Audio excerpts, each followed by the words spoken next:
In U.S. election news, Vermont Senator Bernie Sanders claimed victory in the New Hampshire primary Tuesday, lifting him to front-runner status for the Democratic Party's presidential nomination. In second place was former South Bend, Indiana Mayor Pete Buttigieg, followed by Minnesota Senator Amy Klobuchar, who surprised many with a strong third-place showing. Here's VOA's Jim Malone.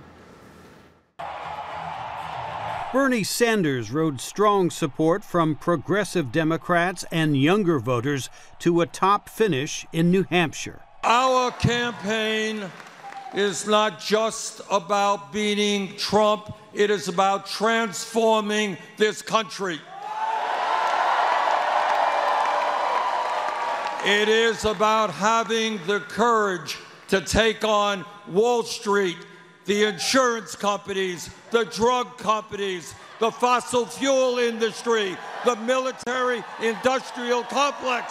Former Mayor Pete Buttigieg was a close second place in New Hampshire after finishing first in delegates in Iowa last week.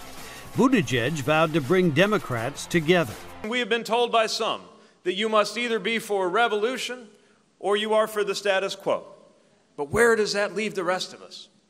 Most Americans don't see where they fit in that polarized vision. And we can't defeat the most divisive president in modern American history by tearing down anybody who doesn't agree with us 100% of the time. Perhaps the surprise of the night was the strong third-place finish of Minnesota Senator Amy Klobuchar. Klobuchar recharged her campaign with a late surge of support from moderate voters and a strong showing in last Friday's debate.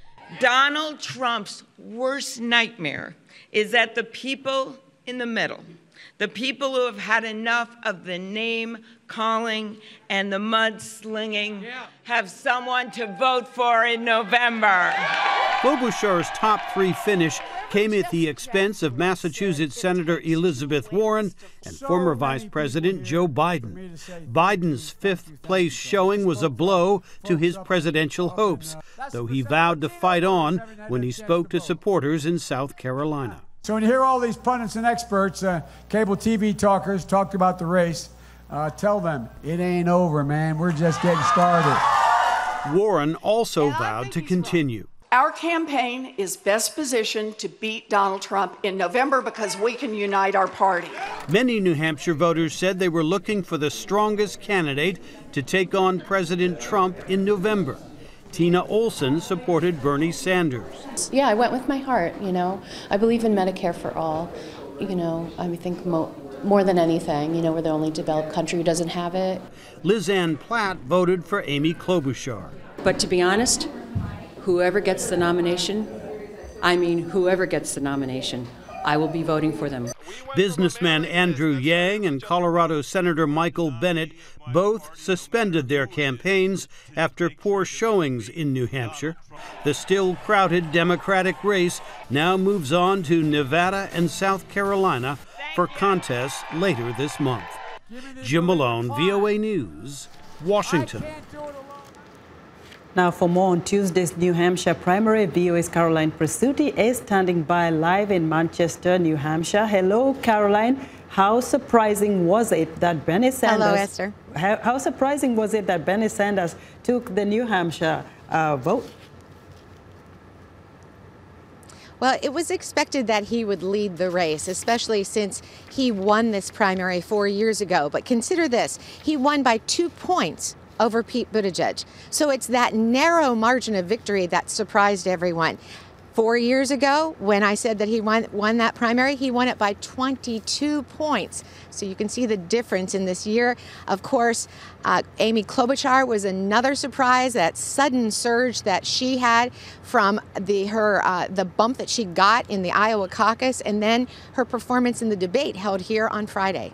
So, Caroline, where does the race go now that New Hampshire's primary is over? The next is Nevada. It's a caucus in Nevada, a western state. And then after that, we have a primary in South Carolina on February 29th. And then on March 3rd, 14 states vote, either in primaries or caucuses, and we call that Super Tuesday.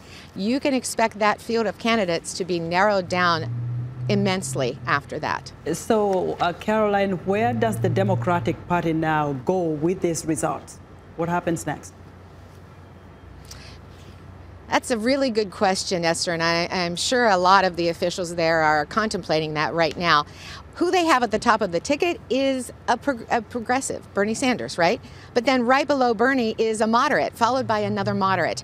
So does the Democratic Party want to completely change the government, or do they want to go with the status quo, which is how the Democrats ruled under President Barack Obama?